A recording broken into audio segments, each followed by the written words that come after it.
Everyone just tells you to grind harder, wake up at 4 a.m., just focus more, right? But what if that's exactly what's causing you to burn out and holding you back from your progress? 8 years ago, I painfully forced myself to focus for long hours, but this got me 0 results. And then I tried to focus actually less, and this transformed my struggle into effortless 6 to 13 hours of productive days. So in this video, I'm going to show you the 3 simple principles of the defocus effect, plus the exact steps you can start using today to achieve 10x more progress. To start, let me show you how to use the first principle, anti-focus, which will allow you to focus deeper in 15 minutes. So I want you to think of your brain's focus, sort of like your natural breathing. When you inhale, that's focus, and then when you exhale, that is rest. And obviously you can just hold your breath and try to force focus, but you'll need to exhale at some point, or else you're gonna run out of breath and you get all fucked up. And then you're gonna be in this weird kind of focusing, but not really focusing, just forcing yourself to work. But science actually shows your brain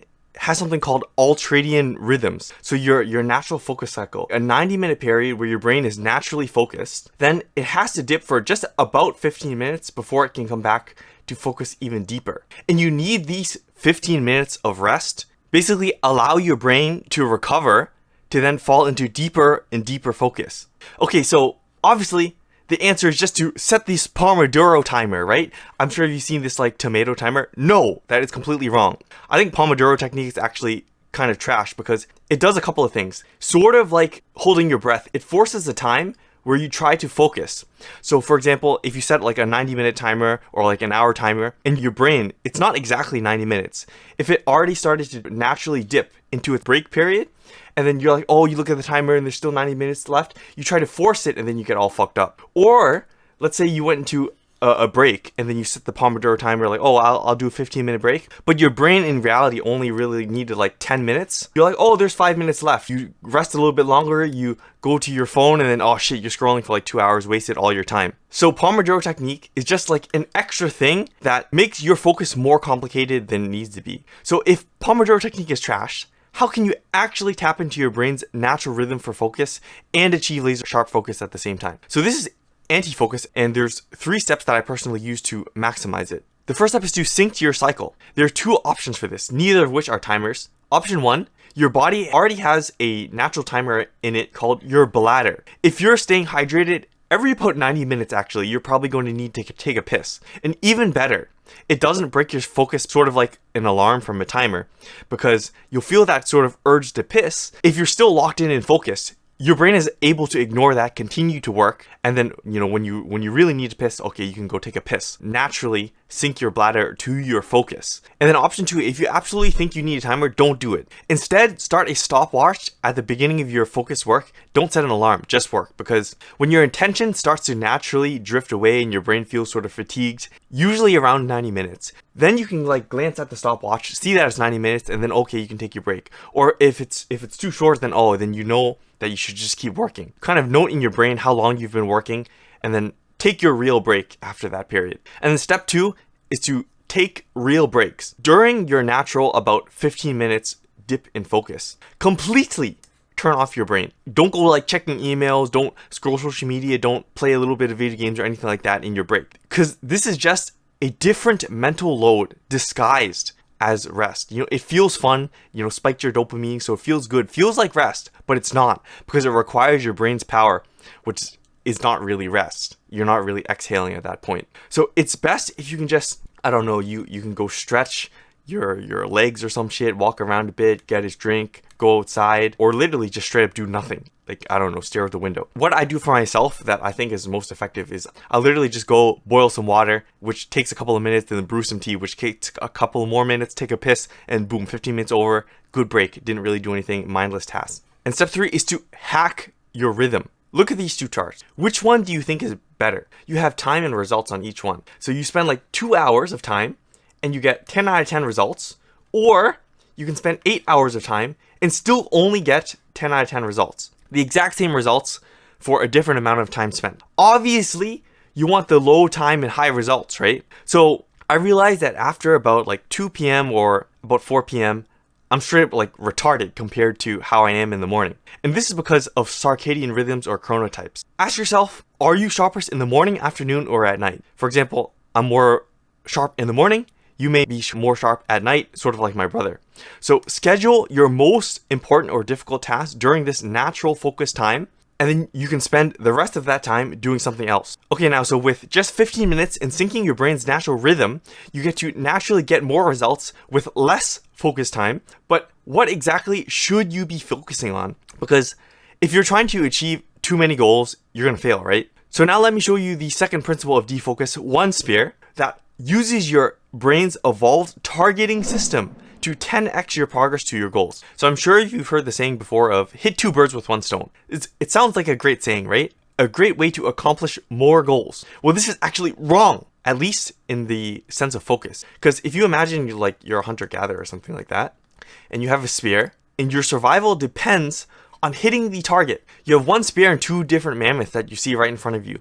What happens if you somehow try to throw the spear at both mammoths at once? You miss, right? It goes like in between, somewhere in between, and oh shit, like the whole fucking tribe is starving because of you, and everyone dies. But human evolution literally wired us to pursue one clear target effectively.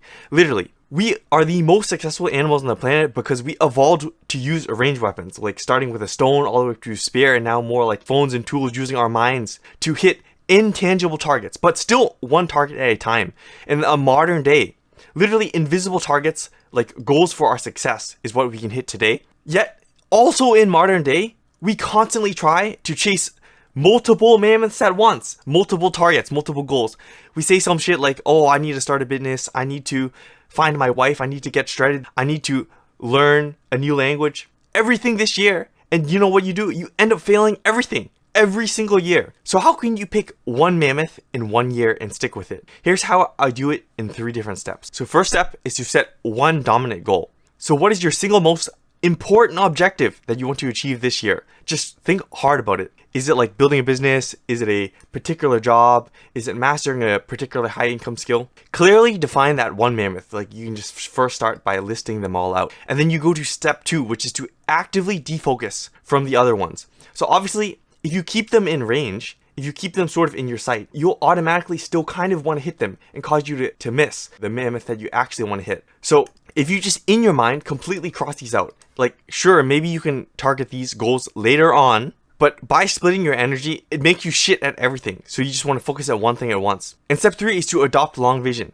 Literally practice looking like far away in the window towards the horizon every single time you're not sure what to do. And the reason why you do this, like literally Hamza and also Andrew Huberman, a neuroscientist, talked about this. One of the benefits of looking far away is your brain actually enters more of like a long-term thinking mode, not short-sighted, like blocked from the 4 walls in your house, right? And while you're looking far away, does this directly spear my mammoth that I'm working on right now? Does it help me hit my main goal for this year?